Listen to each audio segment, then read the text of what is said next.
할렐루야. 우리 고난주간 수요 찬양 예배 저희들이 함께 모였습니다. 이 시간 마음을 다하고 또 뜻을 다하고 힘을 다해서 여호와 하나님께 찬양과 영광을 돌릴 수 있기를 바랍니다. 우리 다 같이 기도하겠습니다.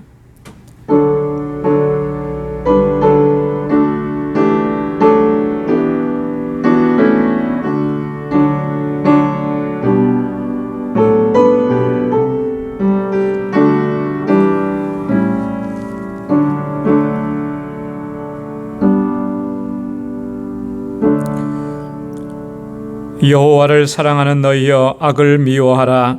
저가 그 성도의 영혼을 보존하사 악인의 손에서 건지시느니라. 의인을 위하여 빛을 뿌리시고 마음이 정직한 자를 위하여 기쁨을 뿌렸도다. 의인이여, 너희는 여호와를 인하여 기뻐하며 그 거룩한 기념에 감사할지어다. 아멘. 은혜가 풍성하시고 자비로우신 아버지, 참 고맙고 감사합니다. 아버지 하나님께서 저희들을 지극히 사랑하시고 하나님의 놀라우신 은혜로 날마다 이렇게 채워주시고 하나님의 권능의 손길로 인도해 주심에 감사합니다. 특별히 아버지 하나님, 이번 고난주간을 지나며 새벽을 깨우게 하시고 아버지 하나님 앞에 더 가까이 나아갈 수 있도록 은총을 베풀어 주심을 감사합니다. 그 구속의 은혜가 날마다 우리를 새롭게 하며 주의 주시는 능력 안에서 강건케 하며 늘 주님을 기쁨으로 찬양하고 주님께 영광 돌리는 삶을 살아가는 저희들 되게 하여 주옵소서. 이 저녁에 다시금 주님의 보좌 앞으로 불러주셔서 주의 이름을 찬양하며 주님께 영광 돌리게 하심을 감사하옵고 우리 온 마음을 다하고 힘을 다하여 주님을 예배케 하여 주옵소서. 우리의 예배를 받아주시고 우리 가운데 임하셔서 주님의 평강으로 덧입혀 주옵소서. 감사하옵고 예수님의 이름으로 기원하옵나이다. 아멘. 전능하사 천지를 만드신 하나님 아버지를 내가 믿사오며 그 외아들 우리 주 예수 그리스도를 믿사오니 이는 성령으로 잉태하사 동정녀 마리아에게 나시고 본디오 빌라도에게 고난을 받으사 십자가에 못 박혀 죽으시고 장사한 지 사흘 만에 죽은 자 가운데서 다시 살아나시며 하늘에 오르사 전능하신 하나님 우편에 앉아 계시다가 저리로서 산 자와 죽은 자를 심판하러 오시리라. 성령을 믿사오며 거룩한 공회와 성도가 서로 교통하는 것과 죄를 사하여 주시는 것과 몸이 다시 사는 것과 영원히 사는 것을 믿사옵나이다. 아멘. 우리 이 시간에 찬양으로 하나님께 영광 돌리겠습니다. 찬송 137장입니다.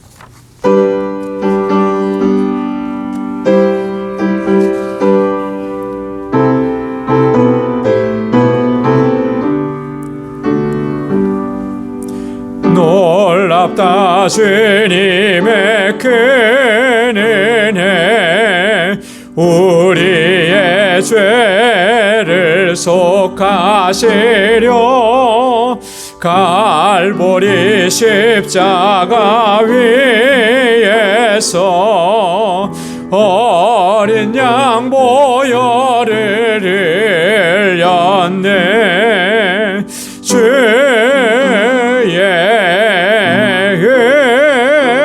은혜 우리의 죄를 다 씻었네. 주의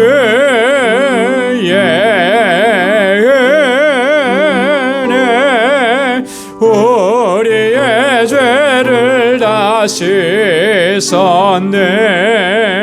죄악은 성난 파도같이 우리 영혼을 위협하나 헤아릴 수 없는 주의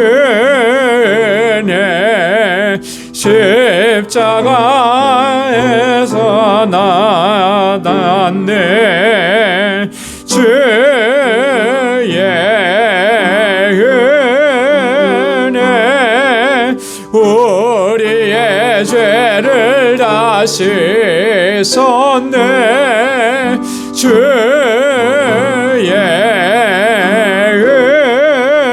은혜 우리의 죄를 다 씻었네. 죄악에 물든 영혼들을 주께서 피로 씻으시네. 지금도 흐르는 그 피에 눈보다 더 위게 씻어라. 주의 은혜 우리의 죄를 다 씻었네. 주의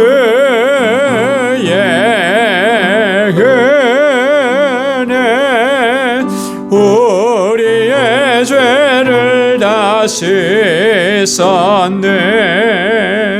피할 수 없는 그 은혜를 믿는 자에게 거저주네. 형제여 주 앞에 나와서 더 지치 말고 곧 받아라. 주의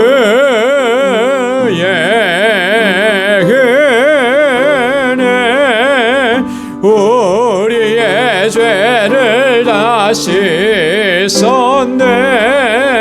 주의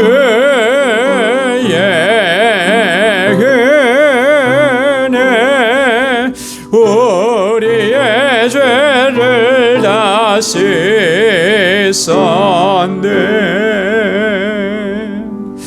아멘. 주님께서 십자가에서 흘리신 그 보혈로 우리의 모든 죄를 깨끗하게 씻어주셨습니다. 이게 얼마나 큰 은혜인지 모릅니다. 이보다 더 큰 은혜가 없습니다. 그 은혜를 생각하면서 우리는 늘 기쁨으로 하나님을 찬양하고 주님께 영광 돌려야 할 줄로 믿습니다. 우리 찬송 147장 주 달려 죽은 십자가 함께 찬양합니다.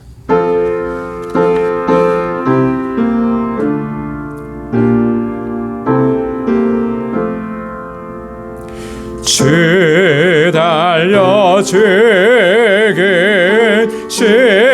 십자가 우리가 생각할 때에 세상에 속한 욕심을 헛된 줄 알고 버리네. 죽으신 그 주밖에는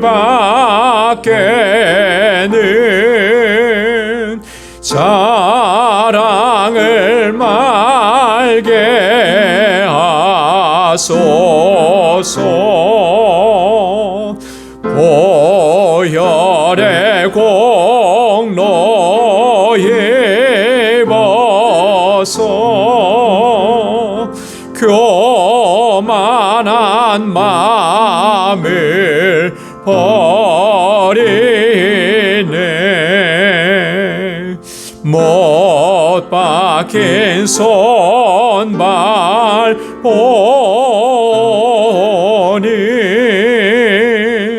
큰 자비 나타내셨네.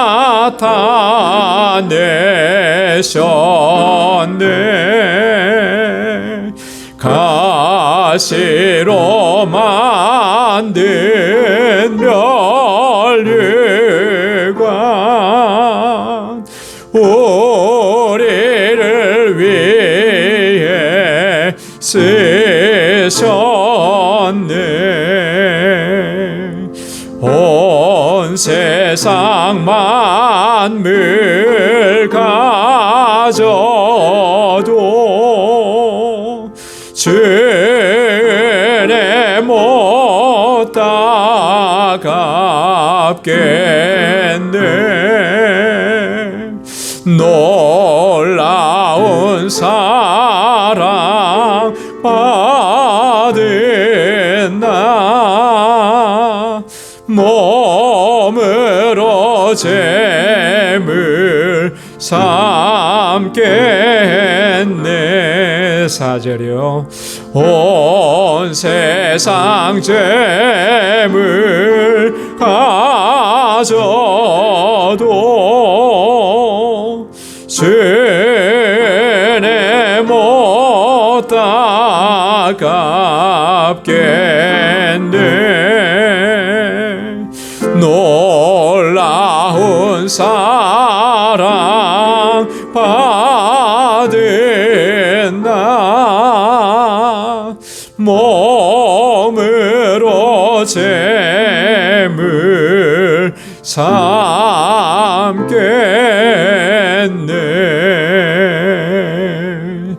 아멘.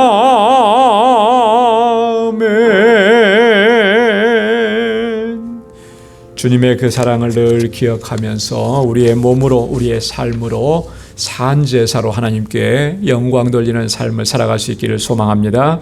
우리 찬송 제404장 그 크신 하나님의 사랑 함께 찬양합니다.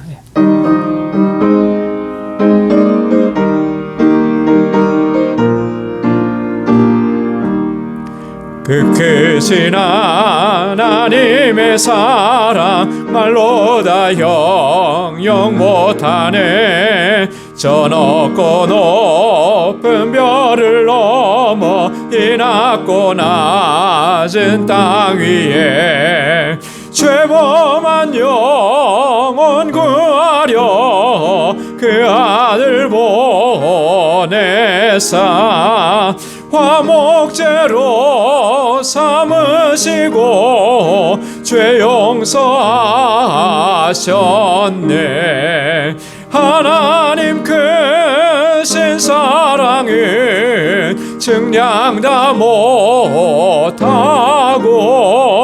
영원히 변치 않는 사랑 성도여 찬양하세. 괴로운 시절 지나가고 땅 위에 영화세할 때 주 믿지 않던 영혼들은 큰 소리 외쳐 울어도 주 믿는 성도들에게 큰 사랑 베푸사 우리의 죄 사했으니 그네 잊을까. 하나님 크신 사랑은 증량 다 못하며 영원히 변치 않는 사랑 성도여 찬양하세.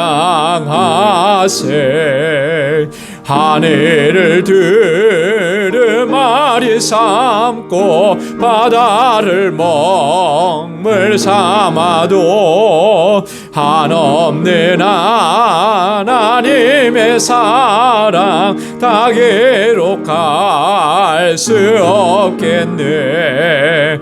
하나님의 크신 사랑 그 어찌 다 쓸까. 저 하늘 높이 쌓아도 채우지 못하리.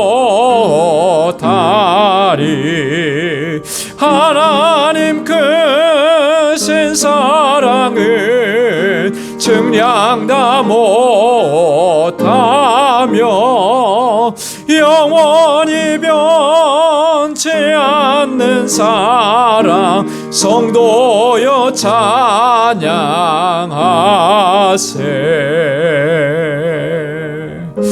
아멘. 주님의 사랑, 주님의 은혜는 우리가 측량할 수가 없습니다. 다 셀 수가 없습니다. 하나님의 사랑은 영원히 변치 않습니다. 오늘도 그 사랑 의지하고 그 은혜 의지하고 주님께로 가까이 나아갑니다. 이 시간 다 같이 우리 통성으로 함께 기도하겠습니다. 하나님께서 세워주신 우리 방주재단을 위해서, 또 우리의 믿음이 더욱 강건해지길 위해서, 성령의 충만함을 위해서, 하나님께서 우리에게 맡겨주신 귀한 사명 잘 감당할 수 있기를 위해서, 또 우리 선교지를 위해서, 우리 주일학교와 유스록과 EM을 위해서, 또 세계 곳곳에 있는 우리 선교사님들을 위해서 같이 기도해 주시고, 특별히 이 땅이 정말 하나님의 공의와 하나님의 사랑이 충만하게 넘쳐나기를 위해서 기도해 주시고, 더 이상의 이런 아픔과 고통과 괴로움과 이 반목과 갈등과 이 증오가 없도록 하나님께서 이 나라를 하나님께서 긍휼히 여겨달라고 우리 시간 다 같이 통성으로 기도하고, 우리 마음속에 간절한 기도의 제목들도 함께 주님 앞에 아뢰겠습니다. 다 같이 통성으로 기도하겠습니다. 은혜가 풍성하시고 자비하신 아버지 하나님, 참 감사합니다. 아버지 하나님, 오늘도 이 저녁에 이렇게 주님을 경배하고 찬양하는 자리로 저희들을 불러주시고, 마음을 다하고 뜻을 다하고 힘을 다하여서 하나님을 찬양하며 주님을 예배할 수 있도록 인도해 주시니 하나님 감사합니다. 아버지 하나님, 주님 앞에 나올 때마다 늘 아버지 하나님 우리의 허물과 죄악을 아버지 하나님 기억나게 하시고, 우리의 연약함을 돌아보게 하시고, 주님 앞에 엎드릴 수 있도록 인도해 주시니 감사합니다. 여전히 아버지 하나님 이기적인 욕망으로 가득 찬 삶을 살아왔음을 주님 앞에 고백합니다. 주님, 십자가 앞에 우리의 모든 아버지 육적인 욕망들을 다 내려놓게 하여 주시고, 아버지 하나님 정과 욕심을 십자가에 못 박게 하여 주옵시고, 아버지의 성령께서 우리를 다스려 주셔서 진실하게 아버지는 주님 앞에 나아갈 수 있는 저희들 되게 하여 주옵소서. 거룩한 하나님의 백성으로 살아갈 수 있도록 저희를 온전히 주장하시고, 날마다 성령으로 충만하게 하옵시며, 우리의 믿음을 더욱 견고하게 하셔서 아버지 유혹과 시험이 많은 이 험한 세상을 넉넉히 이겨낼 수 있도록 도와주옵소서. 아버지 하나님, 저희들은 너무나 연약합니다. 그래서 자주 넘어지고 쓰러집니다. 주님의 강하신 발로 붙들어 주옵시고, 우리의 믿음을 견고하게 하시고 담대하게 하시고, 아버지 하나님 온전한 믿음으로 살아갈 수 있도록 도와주시옵소서. 아버지께서 세워주신 우리 방주재단이 정말 아버지 진정한 믿음의 공동체요, 아름다운 사랑의 공동체가 되게 하시고, 주님께서 주신 그 귀한 사명들을 온전히 감당할 수 있도록 도와주시며, 구원의 방주가 되게 하여 주옵소서. 하나님 찾으시는 영혼들을 주님 앞으로 인도하는 이 귀한 사명 잘 감당할 수 있는 우리 모든 지체들이 되게 하여 주옵소서. 세워주신 하나님의 귀한 일꾼들에게 능력과 권능으로 함께하여 주시고, 아버지 주님 앞에 충성을 다하는 신실한 종들로 세워주시고, 그 수고와 헌신과 눈물이 아버지 하나님 이 재단을 아름답게 세워가도록 도와주옵소서. 아버지, 이곳에서 자라나는 어린 심령들과 학생들, 청년들, 아버지 하나님 저들이 정말 하나님 잘 경외하는 믿음의 아들과 딸들이 되게 하시고, 아버지 하나님 말씀 붙잡고 살아가게 하시고, 진리 안에 서게 하여 주시고, 아버지 어두운 세상을 향하여서, 타락한 세상을 향하여서 아버지 하나님 저들이 빛의 자녀로 살게 하시고, 귀한 사명 잘 감당할 수 있도록 은혜 베풀어 주시옵소서. 오 하나님 아버지, 저들을 위해서 수고하고 애쓰는 모든 교사들과 우리 전도사님 위에 하나님께서 능력과 권능으로 아버지 늘 붙잡아 주시고 새 힘을 더하시고 함께하여 주옵소서. 세계 곳곳에서 주의 복음을 증거하시는 우리 선교사님들, 특별히 아버지 하나님 알라메다 방주교회와 아버지 하나님 또 우리 정득수 선교사님과 그곳의 모든 사역자들, IT에 있는 모든 우리의 선교사님들과 그 사역 위에 하나님 기름 부어주시고, 아버지 귀한 열매가 가득하도록 도와주시며 늘 보호하시고 인도하시고, 아버지 하나님 저들을 안전하게 지켜주시고, 아버지 그 사역을 기름 부으시사 하나님 놀라우신 역사가 날마다 풍성하게 일어나도록 도와주시고, 우리 방주교회 하나님 정말 아버지 하나님 우리에게 주신 이 선교적 사명을 잘 감당할 수 있도록 도와주시옵소서. 아버지 하나님 이 땅을 주님 긍휼히 여겨 주옵소서. 이 백성들을 불쌍히 여겨 주옵소서. 이 땅에 다시금 아버지 하나님 주의 말씀이 회복되어지는 놀라운 은혜가 있게 하시고, 아버지 하나님의 하나님의 공의와 정의가 아버지 하나님 이 땅에서 다시금 회복될 수 있도록 도와주옵소서. 다시는 아버지 하나님 반목과 갈등이 없게 하시고, 증오가 없게 하시고, 아버지 하나님 고통이 없게 하여 주시고, 우리 모두가 정말 하나님 하나 되는 역사가 있도록 인도해 주시고, 이 일을 위해서 모든 믿음의 사람들이 견고하게 서게 하시고, 주의 종들이 일어서게 하여 주옵시고, 아버지 하나님 이 땅에 하나님의 말씀이 온전하게 선포되어질 수 있도록 도와주옵소서. 오 하나님 하나님 아버지, 이 시간 아버지 저희들 주님 앞에 나올 때 우리 마음의 소원을 아뢰며 간절한 기도의 제목을 주님께 아뢰입니다. 사랑하는 주의 종들의 부르짖음마다 하나님의 선하신 응답을 허락하여 주시고, 우리 사랑하는 지체들 가운데 여러 가지 힘들고 어려운 일들로 인해서 고통을 아버지 신음하는 주의 자녀들 주님 위로하시고 만져주시고, 아버지 하나님 주의 아버지 하나님의 승리의 손길로 붙잡아 주셔서 주님의 평강으로 덧입혀 주시고 온전하게 회복시켜 주시옵소서. 아버지 하나님 오늘도 주의 말씀을 사모합니다. 우리의 마음밭이 옥토와 같은 밭이 되게 하시고, 하나님의 주시는 말씀이 아버지 하나님 이곳에 떨어져 30배 60배 100배의 결실을 맺게 하시고, 아버지 하나님 주의 주시는 능력으로 회복되어져서 세상을 넉넉히 감당하고 세상을 이기며 아버지께 영광 돌리는 삶을 살아가는 주의 종들이 다 되게 하여 주옵소서. 주님의 은혜로 가득히 채워 주옵소서. 주님 함께 하실 줄로 믿습니다. 감사합니다. 예수님의 이름으로 간절히 기도드리옵나이다. 아멘. 아멘. 할렐루야. 주님께서 우리의 부르짖음마다 응답해 주시고 또 귀한 은혜 허락해 주실 줄로 믿습니다. 우리 이 시간 통해서 이 시간 하나님의 말씀을 같이 묵상하도록 하겠습니다. 오늘 묵상할 하나님의 말씀은요, 사도행전 제17장 1절에서 15절까지 말씀입니다. 신약성경 216페이지 사도행전 제17장 1절에서부터 15절까지 말씀, 우리 한 절씩 교독하겠습니다. 저희가 암비볼리와 아볼로니아로 다녀가 데살로니가에 이르니 거기 유대인의 회당이 있는지라. 바울이 자기의 길대로 저희에게로 들어가서 세한 시일의 성경을 가지고 방문하며 뜻을 풀어 그리스도가 해를 받고 죽은 자 가운데서 다시 살아야 할 것을 증명하고 이르되, 내가 너희에게 전하는 이 예수가 곧 그리스도라 하니, 그중에 어떤 사람 곧 경건한 헬라인의 큰 무리와 적지 않은 기부인도 권함을 받고 바울과 실라를 쫓으나 그러나 유대인들은 시기하여 저자의 어떤 괴악한 사람들을 데리고 때를 지어 성을 소동케 하여 야손의 집에 달려들어 저희를 백성에게 끌어내려고 찾으나 알겠지 못하며 야손과 및 형제를 끌고 읍장들 앞에 가서 소리질러 가로되 천하를 어리석게 하던 이 사람들이 여기도 이름에 야손이 드렸도다. 이 사람들이 다 가이사의 명을 거역하여 말하되 다른 임금 곧 예수라 하는 이가 있다 하더이다 하니, 우리와 읍장들이 이 말을 듣고 소동하여 야손과 그 나머지 사람들에게 보를 받고 놓으니라. 밤에 형제들이 곧 바울과 실라를 베레아로 보내니 저희가 이르러 유대인의 회당에 들어가니라. 베레아 사람은 데살로니가에 있는 사람보다 더 신사적이어서 간절한 마음으로 말씀을 받고 이것이 그러한가 하여 날마다 성경을 상고하므로, 그중에 믿는 사람이 많고 또 헬라의 귀비인과 남자가 적지 아니하나 데살로니가에 있는 유대인들이 바울이 하나님 말씀을 베레아에서도 전하는 줄을 알고 거기도 가서 무리를 움직여 소동케 하거늘, 형제들이 곧 바울을 내어 보내어 바다까지 가게 하되 실라와 디모데는 아직 거기 유하더라. 다 함께요. 바울을 인도하는 사람들이 데리고 아덴까지 이르러 바울에게서 실라와 디모데를 자기에게로 속히 오게 하라는 명을 받고 떠나니라. 아멘. 저희가 지난주에는 우리 바울의 그 빌립보에서의 사역에 대해서 우리가 말씀을 좀 나누었습니다.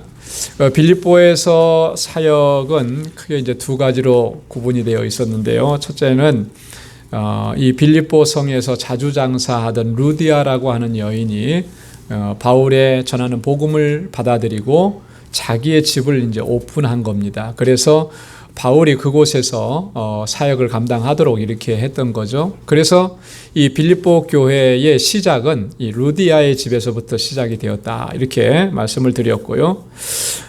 그런데 이 빌립보에서 바울과 실라가 참 많이 어려움을 당합니다. 그래서 감옥에 갇히기도 하고 매도 많이 맞고 참 힘든 그런 사역을 감당을 했는데, 그 감옥에 갇히는 일들이 결코 낙심하고 절망할 일은 아니었다라고 하는 거죠.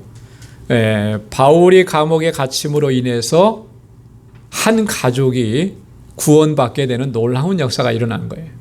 간수와 그의 식구들이 다 예수 믿고 세례받고 구원받고 하나님의 자녀가 되는 이런 놀라운 역사가 일어났던 것입니다. 빌립보에서 이렇게 사역을 하고 난 후에 이제 더 이상 사역을 할 수가 없게 되는 그런 상황이 되어서 옮겨가게 되죠. 그래서 오늘 본문 말씀을 보면 이제 데살로니가로 옮겨오게 되는 것입니다. 오늘 본문 말씀은 데살로니가에서의 사역과 또 베레아라고 하는 지역에서 사역한 이 두 장소에서 사역했던 내용이 본문에 기록이 되어 있습니다. 자, 그러면 우리가 같이 말씀을 좀 나눠보겠는데요. 이 첫 번째 부분이 1절부터 9절까지 데살로니가에서의 사역입니다. 1절에 보면 빌립보에서 데살로니가로 오게 되죠. 이 오는 과정을 보면 암비볼리라고 하는 곳을 지나고 아볼로니아를 거쳐서 데살로니가까지 이제 오게 됩니다. 이 암비볼리, 아볼로니아 이런 지역은 사실 우리에게 익숙하지 않은 지역인데요. 바울도 여기에서 특별한 사역을 하지는 않았습니다. 맨 뒷장에 지도를 제가 첨부해 드렸는데요. 여러분 한번 교재 뒤에 보면 지도 한번 봐주세요. 지도를 보시면 그 왼쪽 맨 꼭대기에 빌립보라고 되어 있죠, 그죠? 빌립보라고 되어 있습니다. 그리고 약간 왼쪽으로 해서 밑으로 내려오면 어디가 나오죠? 데살로니가가 나와요. 요 빌립보에서부터 데살로니가로 내려온 거예요. 내려오는데 그 과정에 암비볼리라는 곳이 있었고 아볼로니아라는 지역이 있었습니다. 근데 그 지역은 다 그냥 통과를 하게 됩니다.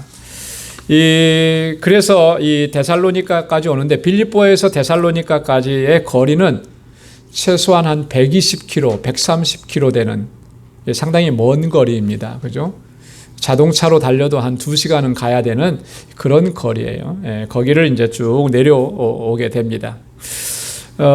이 데살로니가라고 하는 지역은 현재에도 이 살로니카라는 이름으로 존재하는 그런 도시입니다.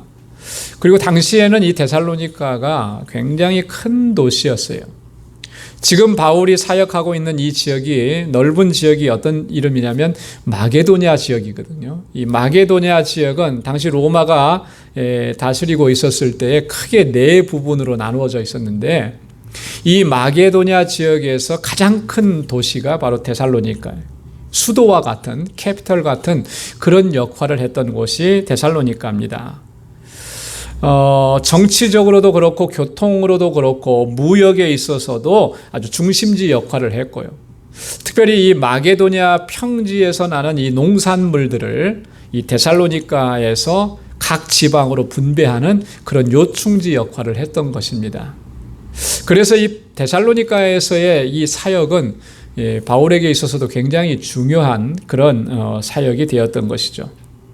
자, 근데 바울이 보면은 암비볼리나 아볼로니아를 거치고 그냥 지나쳐서 데살로니가까지 왔거든요.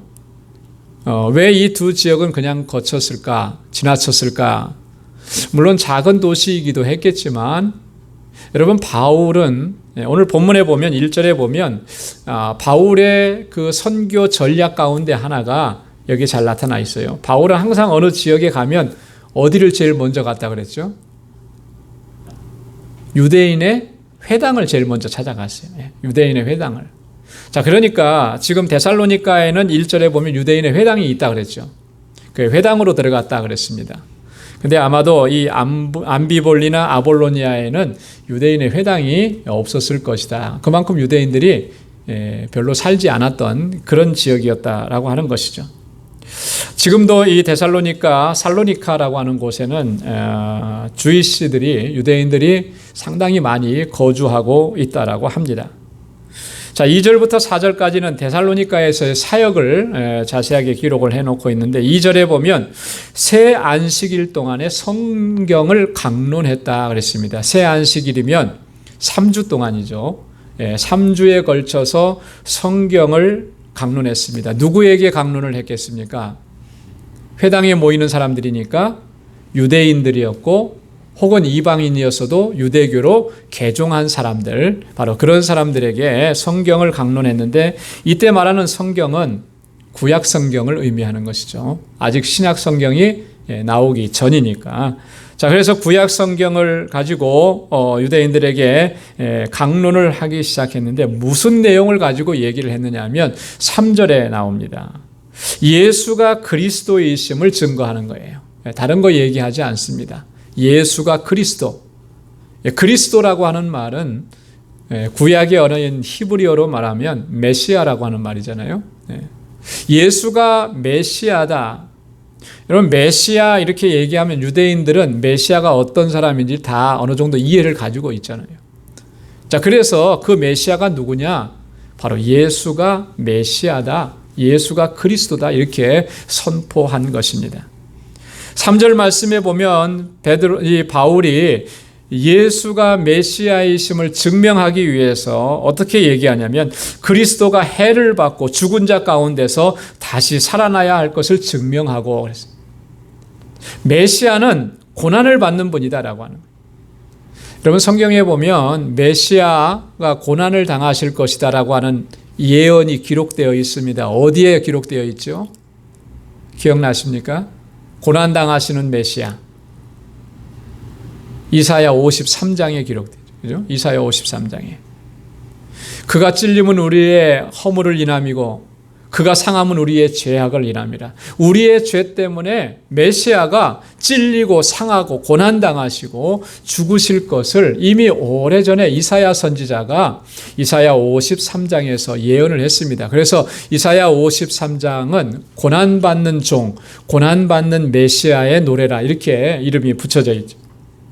자, 그러니까 아마도 이때는 이사야 53장에 있는 말씀을 들어서 고난당하시는 메시아를 얘기하면서 그분이 바로 예수다, 예수 그리스도다, 이렇게 얘기한 거예요.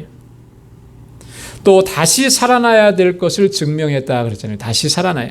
예수님의 부활에 대해서도 이미 구약의 우리 믿음의 조상들을 통해서 구약 성경에 이미 예언되어져 있다라고 하는 것을 말씀한 거예요. 시편 16편 10절에 보면, 이는 내 영혼을 음부에 버리지 아니하시며 주의 거룩한 자로 썩지 않게 하실 것임이니이다. 다윗이 이렇게 노래했는데요. 이때 노래했던 다윗의 노래는 누구를 가리켜서 예언적으로 말씀하신 거냐면 메시아의 부활을 예언적으로 얘기한 거예요. 주님의 부활을 예언적으로 얘기했다. 바울은 이런 구약의 본문들을 가지고 와서 당시 유대인들에게, 이 회당에 모여있는 사람들에게 새 안식일 동안에 예수가 그리스도이심을 증거했다라고 하는 겁니다. 다른 거 얘기하지 않았어요. 예수가 메시아이다. 그래서 예수가 그리스도라고 하는 것을 증거하고 선포하면서 그 결과가 어떻게 나타났냐 하면 4절에 보면 많은 사람들이 바울이 전하는 이 복음을 받아들이고 믿기 시작을 한 겁니다. 그래서 경건한 헬라인의 큰 무리와, 여기서 말하는 경건한 헬라인이라고 하는 말은요, 헬라 사람인데 유대교로 개종한 사람들을 얘기하는 거예요.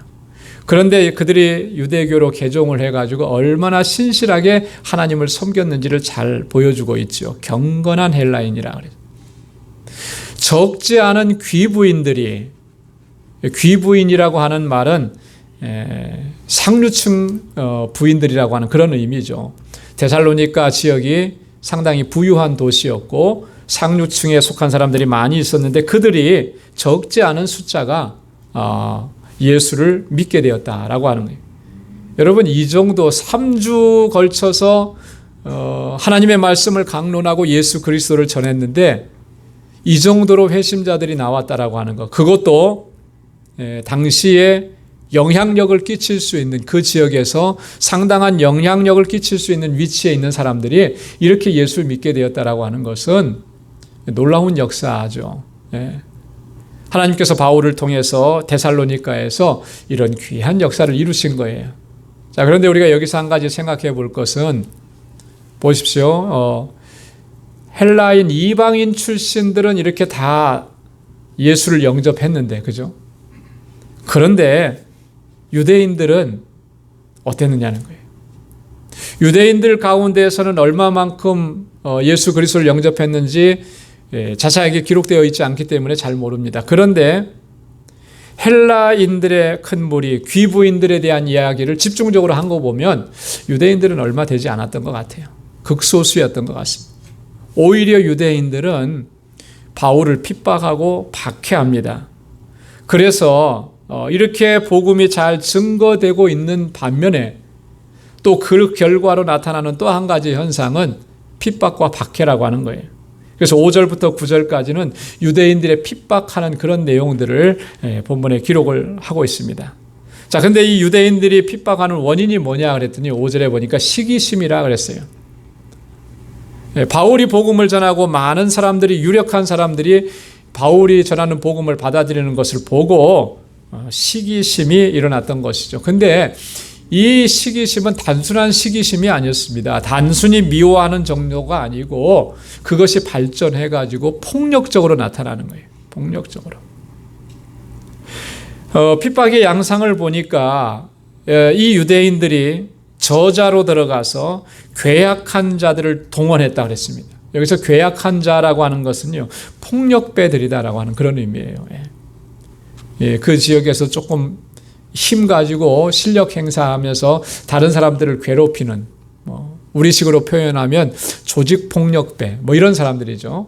돈 받고 해결해주고 해결사 노릇하고 사람들을 괴롭히고 다 이렇게 뜯어내고 이런 사람들을 동원해가지고 떼를 지어서 소동하고 무리를 선동하기 시작한 거예요. 자, 그러면서 누구의 집으로 갔냐면 야손의 집으로 찾아갔다. 이 야손이라고 하는 사람은 어떤 사람인가? 야손이라는 이름을 가진 사람이 성경에 딱 두 곳 나옵니다. 여기에 한번 나오고요. 또 한 곳은 로마서 16장 21절, 로마서 마지막 부분에 바울이 로마 교회 성도들에게 문안할 때 그때 야손이라고 하는 사람이 나와요. 학자들은 이 두 사람이 동일인이라고 이렇게 얘기하는데요. 야손이라고 하는 말은요, 예수 혹은 여호수아라고 하는 말에 헬라어로 음역한 그대로를 우리말로 야손이라 이렇게 쓴 거예요. 자, 영어 성경에는 보면 이 야손은 우리에게 익숙한 이름입니다. 어떤 이름이냐면 제이슨이라고 해요. 제이슨. 여러분, 우리 주변에 제이슨이라는 이름 많이 있잖아요. 그 사람이 바로 야손이에요. 우리말로 야손이라고 해요. 자, 아마도 이 야손은 바울이 이 데살로니가에서 복음을 증거할 때 그때 예수 그리스도를 영접을 했던 것 같아요. 루디아와 마찬가지로 그의 집을 오픈을 했습니다. 그래서 바울과 실라를 디모데를 자기의 집으로 받아들인 거죠. 자, 그런데 이렇게 자기의 집을 이렇게 제공을 했는데 그 일로 인해서 야손이 굉장히 큰 어려움을 당하는 거예요. 그죠? 자, 지금 유대인들이 사람들을 동원해가지고 야손의 집으로 찾아왔습니다. 누구를 잡으러 찾아온 거예요? 바울을 잡으러 찾아온 거예요. 실라를 잡으려고, 디모데를 잡으려고 이곳에 찾아왔다라고 하는 것이죠. 그런데 여기서 이 야손이 큰 어려움을 겪는 게, 자, 바울과 실라를 찾았는데 바울과 실라가 있습니까? 없습니까? 없어요. 아마도 야손과 그 형제들이 다른 곳으로 피신을 시킨 것 같아요. 자, 그러니까 못 찾았으니까 그러고 돌아가면 되는데 야손과 그 형제들을 끌고 갔다 그랬죠. 그리고 이 야손과 그 형제들을 데리고 시장으로 가가지고 거기에 읍장에게 고소를 하는 거예요. 이 사람들이 바울과 실라, 정말 이곳을 정말 미혹하는, 어지럽히는 이런 사람들을 들였다. 그렇게 고소를 한 겁니다. 근데 그 고소당한 것에서 풀려날 때까지 보니까 보를 내고 풀려났다 그랬어요. 보라고 하는 것은 보석금이라고 하는 그런 얘기예요. 여기도 미국에도 보석금 제도가 있잖아요. 보석금을 내고 풀려나서 불구속 상태에서 재판을 받는 그런 제도인데 이미 이때도 있어요. 얼마의 돈을 내고 풀려나. 자, 그러니까 야손이 예수 믿고 구원받고 하나님의 자녀가 된 이후로 복음을 증거하는 바울과 실라를 돕다가 이런 어려움과 이런 힘든 일들을 겪게 된 것이죠. 그런데 그것도 감수하면서 그가 이 모든 일들을 감당해내는 것을 봅니다. 그 역사적으로 볼 때 이 야손은 나중에 복음을 증거하다가 야수의 밥이 되는 그런 극형을 당하고 순교를 당했다라고 하는 그런 이 기록이 나옵니다. 복음을 증거하다가 사자굴 같은 데 던져지는 거죠. 다니엘이 던져졌던 것처럼 그런 형벌을 받고 순교를 했다, 이렇게 기록되어 있습니다. 자, 여기 보면 바울과 실라를 고소하는데 6절과 7절에 보니까 이 야손을 데려다가 놓고 그렇게 고소하는 내용이 이런 내용이에요. 천하를 어지럽게 하던 사람들이다, 이렇게 얘기했습니다. 6절에. 그리고 7절에 보면 이 사람들이 다 가이사의 명을 거역하여 말하되 다른 임금 곧 예수라 하는 이가 있다 하더이다. 두 가지 제목인데요. 사실 실제적으로 보면 7절에 있는 얘기가 더 아주 중한 죄를 이렇게 중한 벌을 받게 되는 그런 죄목이 되는 거죠. 가이사의 명을 거역했다. 여러분, 당시는 가이사가 다스리고 있는데 가이사의 명령을 거역하면 어떻게 되겠습니까? 그거는 사형이죠, 사형. 다른 임금이 있다라고 얘기한다는 거예요. 황제는 가이사밖에 없는 것인데. 자, 지금 보니까 이 유대인들이 이렇게 얘기하는 것을 보면 바울과 실라를 죽이기로 작정을 한 거예요. 그냥 단순히 시기심 가지고 저들을 핍박하고 좀 혼 좀 내줘야 되겠다, 이런 게 아니고 더 이상은 이 그리스도를, 예수를 전하지 못하게 저를 정치적인 이유로 죄목을 만들어서 그를 죽이겠다, 그렇게 결단을 한 거라는 거죠. 유대인들은 이런 그 전력이 있습니다. 그렇죠? 전력이 있어요. 누구를 그렇게 해서 죽였습니까? 바로 예수님을 그렇게 해서 죽인 거 아니겠어요? 그죠? 예수님을 십자가에 못 박을 때 당시의 유대의 종교법으로는 사형을 시킬 수가 없으니까 정치적으로, 정치범으로 몰아간 거예요. 가이사에게 내야 되는 세금을 내지 말라고 한다. 그죠? 그렇게 하면서 정치적인 이유를 다 갖다 대면서 예수님을 십자가에 못 박아 죽이게 만들었. 유대인들이 그렇게 했는데 오늘 이 바울과 실라에게도 그런 방식을 그대로 적용을 하고 있는 것을 봅니다. 그래서 이제 바울과 실라가 더 이상 데살로니가에서 사역을 감당할 수가 없게 된 것입니다. 그래서 형제들이 밤중에 이 바울과 실라를 베레아 지역으로 이렇게 보내게 되는 것이죠. 데살로니가를 떠나서 베레아로 갑니다. 그래서 베레아에서 사역을 하게 되는데 10절부터 15절까지 말씀이 기록되어 있습니다. 자, 바울과 실라가 이렇게 데살로니가를 떠나게 되는데 데살로니가를 떠나고 난 후에는 다시 데살로니가를 방문할 수 있는 기회를 잡지를 못하게 됩니다. 바울은 이 데살로니가를 가고 싶어 했어요. 그 형제들을 찾아가서 그들과 교제하고 그들을 견고하게 하고 싶었습니다. 그런데 그런 기회가 다 막혔습니다. 그래서 데살로니가전서 2장 17절 18절 말씀에 보면 바울이 그렇게 얘기합니다. 데살로니가에 있는 형제들에게, 형제들아, 우리가 잠시 너희를 떠난 것은 얼굴이요 마음이 아니니 너희 얼굴 보기를 열정으로 더욱 힘썼노라. 그러므로 나 바울은 한 번, 두 번 너희에게 가고자 하였으나 사단이 우리를 막았도다 그랬습니다. 한 번, 두 번 방문하고 싶었는데 사단이 막았다. 사단이 막았다라고 하는 것은 누가 막았다라고 하는 거죠? 유대인들이 그걸 막았다라고 하는 거예요. 그래서 유대인들의 이런 행위를 바울은 사단의 행위라 이렇게 간주하고 있었던 것이죠.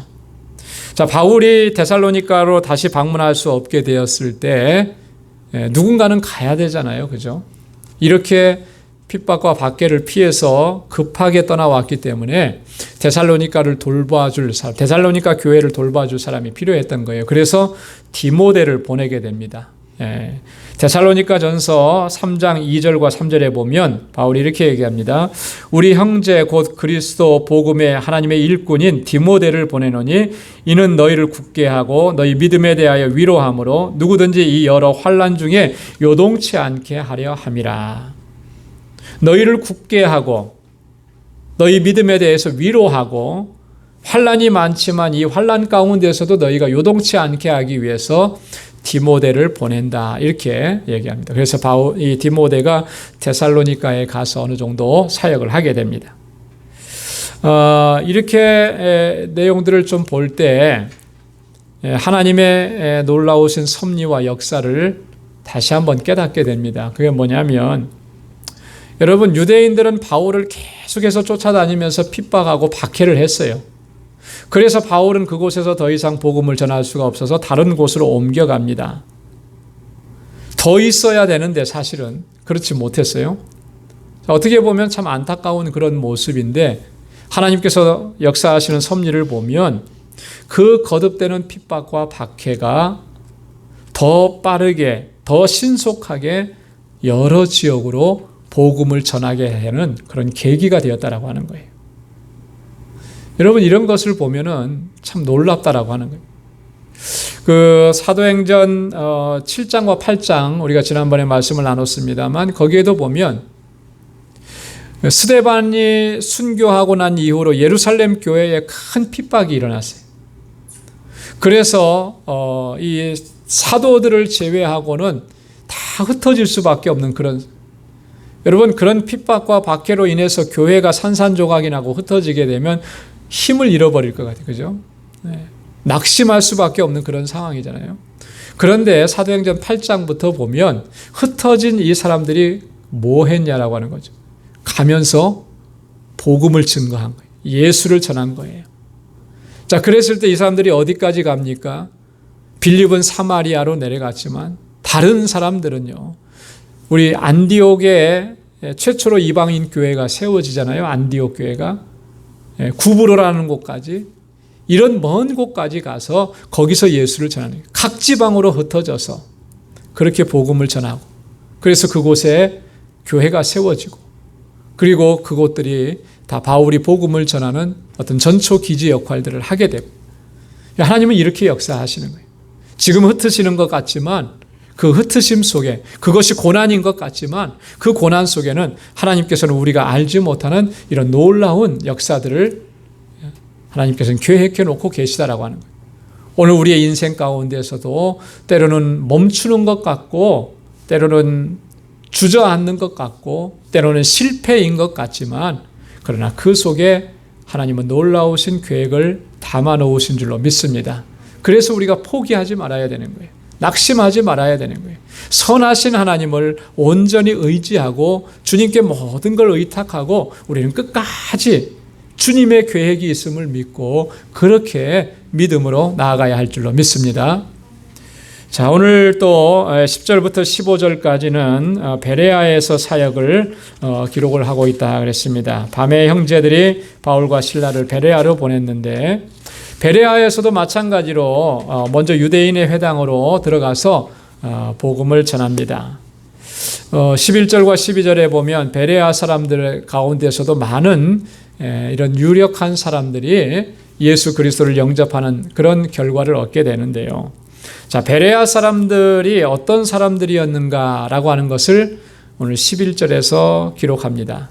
자, 11절에 보면 데살로니가에 있는 사람들보다 그들은 더 신사적이었다 이렇게 기록해요. 신사적이라고 하는 이 말은 novel character라고 하는 거죠. 고귀하고 고상한 성품을 가진 그런 사람들이다라고. 데살로니가에 있는 사람들은 좀 거칠어요. 정치적이고 투박합니다. 그러니까 바울과 실라를 이렇게 사람들을 선동을 해가지고 이렇게 핍박하고 박해를 했던 거죠. 그런데 이 데살로니가 사람들은 그렇지 않았어요. 순수하고 인간적인 성품을 가지고 있고 학문적으로도 굉장히 세련된 그런 학문적 기질을 가지고 있었던 그런 사람들이라고 하는 것이죠.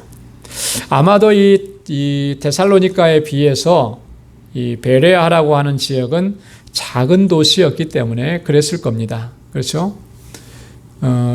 뉴욕에 사는 사람들 참 터프하죠. 제가 뉴욕에 왔을 때 처음 느끼는 거는 참 사람들 대하는 게 너무 힘들었어요. 미국 사람들. 한국 분들은 좀 덜한데 미국 사람들은 굉장히 딱딱하고 무뚝뚝하고 뭘 물어봐도 대답도 안 해주고, 이 도시 사람들의 특징인 것 같아요. 예. 그런데 제가 전에 살고 있었던 미네소타라고 하는 데는 시골이에요. 사실 도시긴 하지만 굉장히 조용합니다. 사람들이 차분하고 배려 많이 하고, 누가 길을 가다가 멈칫멈칫하고 차가 잘 빨리빨리 안 가도 뒤에서 헝크하는 적이 한 번도 없어요. 제가 한 2년 반 동안 살았는데 한 번도 그런 소리를 들어본 적이요. 아마 그 지역이 작은 도시고 전원 도시 같은 것이기 때문에 그런 건데요. 이 데살로니가와 베레아라고 하는 곳이 바로 그런 도시였다라고 하는 거예요. 그곳에서 살던 사람들이니까 베레아 사람들이 데살로니가 사람들보다 더 신사적이었다, 이렇게 표현을 한 거고요. 자, 그런데 하나님의 말씀을 전해줬을 때 그들이 어떻게 했냐? 간절한 마음으로 말씀을 받았다 그랬습니다. 간절한 말씀으로 진지하게 하나님의 말씀을 정성을 다해서 하나님의 말씀을 받아들인 거예요.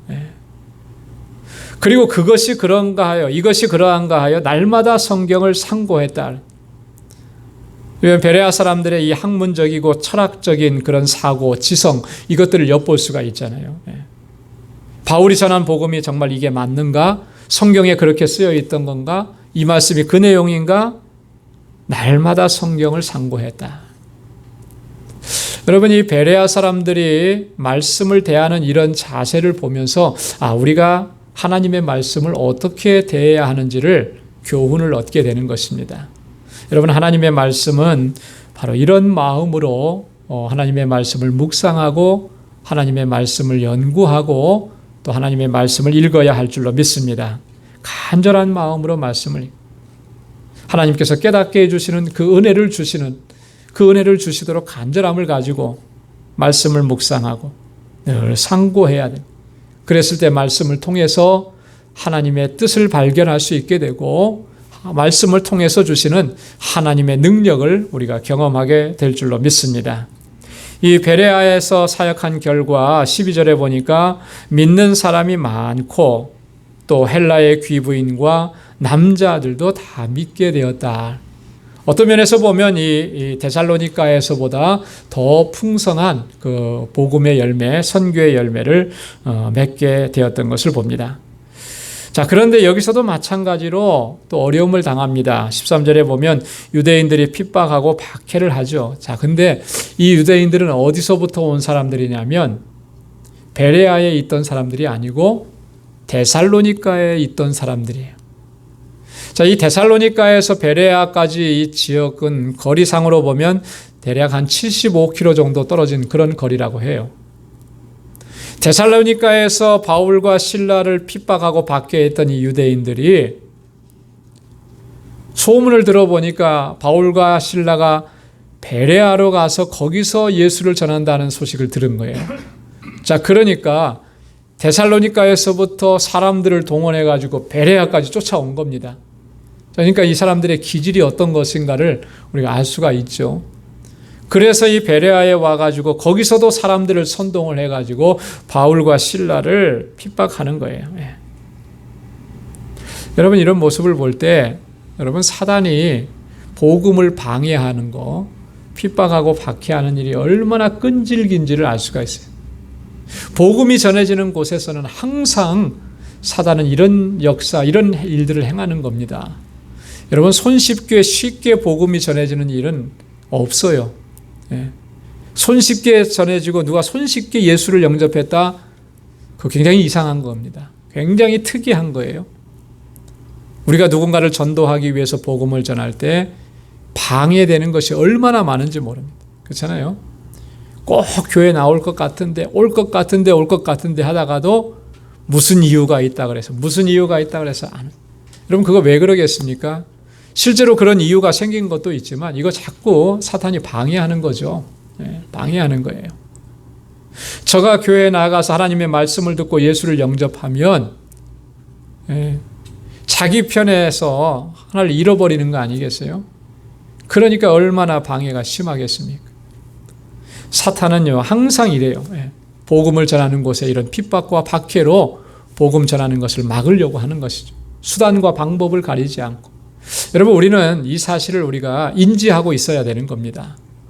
그래서 우리가 낙심하지 말고 한 영혼을 주님 앞으로 인도하는 이 일에, 선교하는 일에, 복음 전하는 일에 우리는 끝까지 최선을 다한, 그런 핍박과 박해가 있을지라도, 방해가 있을지라도 하나님께서 성령을 통하여 우리에게 권능을 주시고 능력을 허락해 주셔서 넉넉히 감당하게 하실 줄로 믿습니다.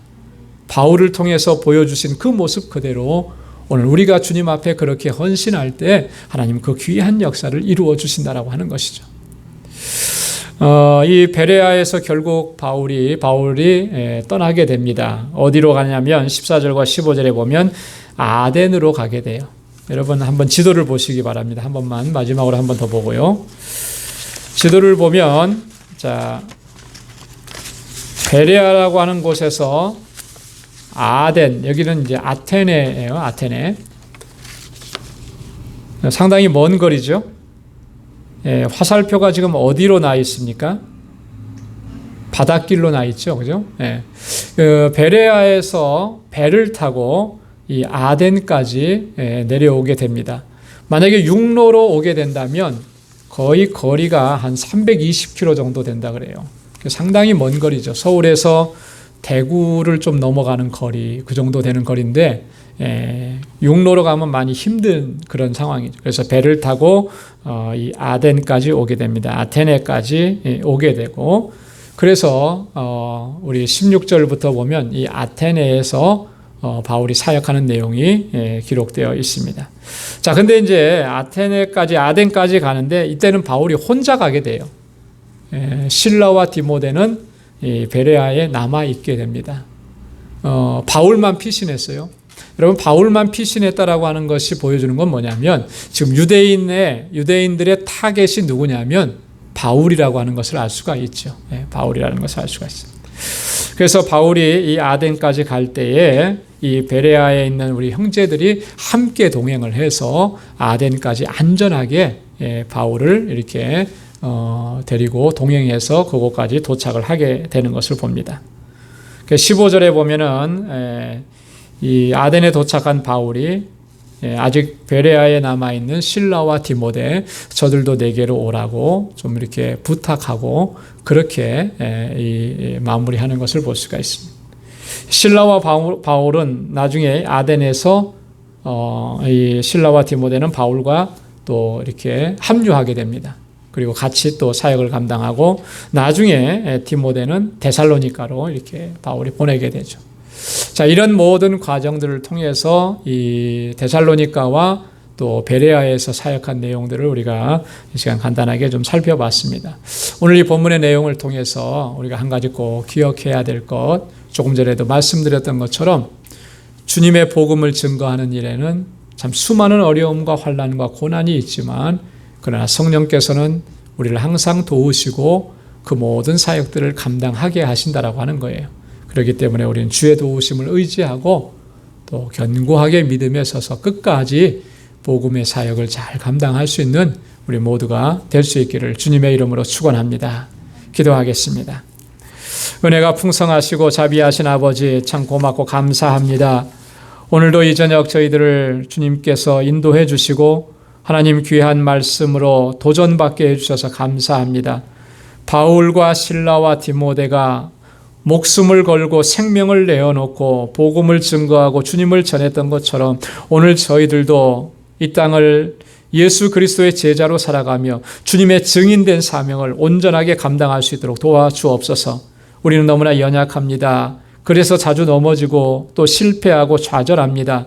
주님, 우리를 붙잡아 주시고 주님의 강하신 팔로 붙들어 주시고 날마다 성령으로 충만하게 하시며 우리의 믿음을 더욱 견고하게 하셔서 주님의 나라 이를 때까지 이 귀한 사명을 잘 감당할 수 있도록 도와주옵소서.